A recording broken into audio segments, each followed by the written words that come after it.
Pwede ko po bang ligawan ng anak nyo? Bakit? Kaya mo na ba siyang buhayin? Ha? Bakit? Patay na po ba anak nyo?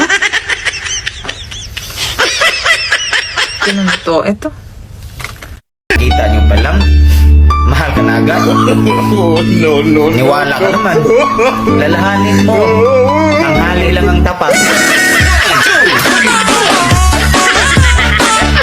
Badong, kapag kinasal tayo, bawal na yosi ha. Okay. Bawal na rin alak. Siyempre naman, Inday. Eh, ano pang titigilan mo? Kasal natin.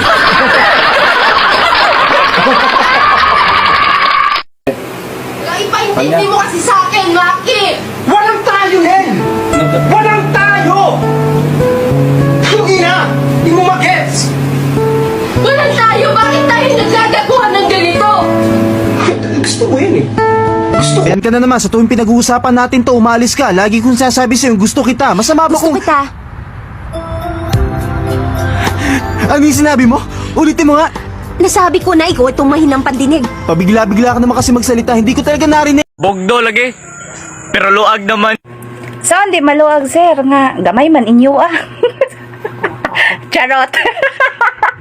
Babe, inaya ko ng tropa, inom daw kami. Eh, sinabi ko hindi pwede. Wala naman ako sinabi hindi ka pwedeng uminom ah. Sabi ko nga hindi pwede. Hindi ako pwedeng mawala sa inuman. Thanks, babe.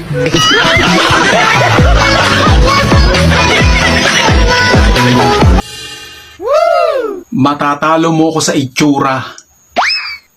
Pero sa sayawan, ay, sinasabi ko sa'yo, umupo ka na lang.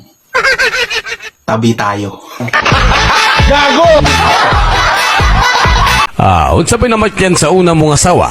Cancer, nahilo sa balanghoy. Ang ikaduha mong asawa, kining nahilo gyapon sa balanghoy, sir. Ang ikatulong asawa mo, akong gipuspusan ang ulo, sir. Oh, nga naman, unsaon gahi kay pakanog balanghoy? Gago!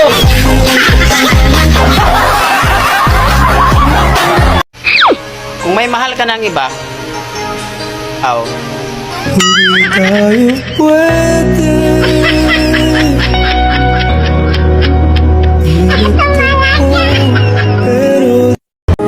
May babalikan pa ba ako?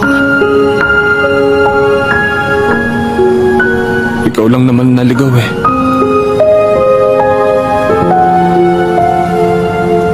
Ako naghihintay lang.